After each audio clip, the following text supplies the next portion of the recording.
Jack Miller straight down to business on the money, trying to knock Taka Nakagami off top spot. 1:45.30 is the time that Miller set his sights on. It's close though, it's really close, and Pol Espargaro is not far away, just behind as well. Looking elsewhere at the times, no one else making an immediate threat for it other than Miller and Pol Espargaro. Sector 3 will flash up shortly. Yeah, Pol Espargaro, not a bad man to follow around this track, is it, Jack Miller? He might have got some track position pretty spot on here, Pol Espargaro, on that factory KTM. It will be very, very close, this, between Miller and Nakagami for pole as it stands right now. It's all about how Jack Miller can handle the power of the Ducati, bit of wheel spin over turn 13, how he can manage this final sector on that GP20. Oh, and he's almost down, and that's surely going to cost him. Close. He'll have the speed down the start, finish straight on Nakagami, but how much time has he lost there with that moment in turn 14? He does lose a good 3/10. Second place though at the moment for Miller, and Pol Espargaro's just gone onto the front row. Well, he'd be happy to be on the front row, Miller, because he was nearly on the deck there. That was mighty, mighty close, and Pol Espargaro, as we said, he got that perfectly timed to slot in behind Miller and get himself on the front row as well. I'll keep an eye on Miller's first sector time, which will be coming up shortly. He went out with a soft rear tyre there, and Miller won't do it on this lap either. Is that it for Jack Miller? Half a second down in sector 1. Estimated P5 for the World Championship leader here, Joan Mir, and Dovi is on a decent lap, and he needs it. He's 3/10 down through sector 2. Miguel Oliveira's up by over a tenth in the first sector now as well. 3 minutes left here in qualifying for the Grand Prix of Europe.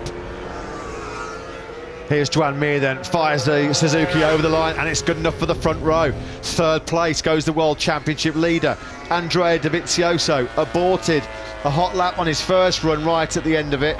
He's just winding up the power of that Ducati now, just trying to get some temperature in those tyres. Here comes Miguel Oliveira, who's lost a lot of time in that second split, and Alex Rins, he's not giving up this battle as well for pole position. It's still Nakagami that holds the advantage with a 45.30. That's just under 4/10 clear of Miller in second. Dovi's still got work to do. There's time, 2.5 minutes left of the session, but he's in last in this session, he's 12th. Alex Rins then. Wow, this would be a turn up for the books. His last pole position, ladies and gentlemen, was Moto2 Austin 2016. Has Oliveira got anything left in his locker? Has he had to use up more tyres coming through that opening qualifying session? Here is Alex Rins then, and he's still up. This is going to be very, very close. Very close indeed. Taka Nakagami's 1:45.30. Well, it's coming under Someone's crashed in the background. Threat. Someone's crashed. I think that was Nakagami. It was behind Rins though. Rins comes across the line. He's got it. He's 5,000th of a second. How tight was that? Mir as well is on a decent lap, but I think Mir will go into a yellow flag zone because of the crash for Taka Nakagami at the last corner, and he was only 7,000ths down. Showan Zarco was up by 7/10 of a second. Zarco was absolutely blitzing it first through the first 3 sectors. Nobody was even going to be close to the Frenchman. This lap won't count. Joan Mir's going to come across the line here. The number 36. He goes into third, but it won't count. And likewise there. What about Zarco? Well, the thing is that he was back on his bike, so will the yellow flags have been withdrawn? Well, although the yellow flag's withdrawn... No, it doesn't matter. It doesn't matter. Wow. Aleix Espargaro now is about to come across the line as well, and he's in contention. He's not far away.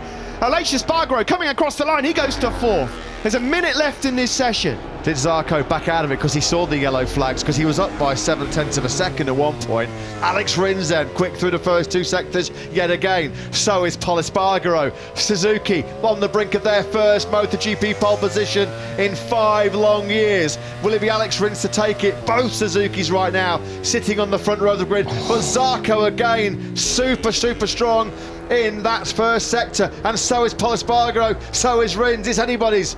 Yeah, this is wide open. Davide Brivio can't watch. What a moment this would be if his 2 Suzuki boys were on the front row. It's a nightmare at the moment for 2 big championship contenders. Quattro is 11th and Dovi's in 12th. Zarco again has had an excellent second sector. Now he's up by over a quarter of a second. Pol Espargaro. He's pole! 45.434. But what about Zarco and Rins? Here comes Rins again. Does he now pounce back? No, close. Rins missed out then by 400ths. What about Joan Zarco? This one is not done and dusted yet. Zarco in 7th place at the moment, and he's still up by nearly 2/10 of a second. There's the Frenchman. We've become accustomed to seeing French talent taking pole position in MotoGP. Today it will not be Fabio Quartararo.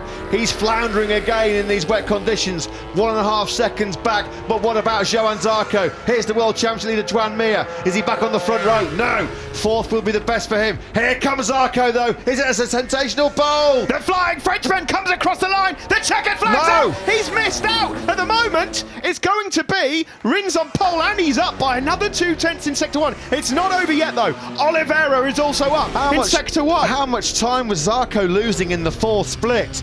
Back with Alex Rins, second place, needs to find about half a tenth rather. Oliveira, it's looking like this is going to be Pol Espargaro's pole position. It really is. KTM could well be on pole here in Valencia. Alex Rins is not far away though. Did that time, didn't he, as well, Pol Espargaro behind Jack Miller. Brilliant. What about Miguel Oliveira? Can he recover that time in the last two sectors? He's deep now into the third sector. Let's track him as he comes out of the third split right now. No, he's gone. Oliveira. Pole's on pole. Pol Espargaro will be pole for the European Grand Prix unless Alex Rins can somehow find 0.2 of a second on the start-finish straight. Which is unlikely, but never say never in MotoGP. Suzuki are going to be denied their first pole in 5 years by the narrowest of margin, just 0.04 of a second. Miguel Oliveira is going to be a little bit disappointed, having looked so good in both FP4 and Q1. He's going to start in 8th place. The checkered flag's been taken by him. Joy for KTM. Mike Leitner there and Pol Espargaro's crew chief Paul Travadden. What a performance that was by Pol Espargaro. A 140.434 takes pole position for him. And in terms of the World Championship, it's good news for the Suzuki team. They are second on the grid and 5th as well for the World Championship leader Joan Mir.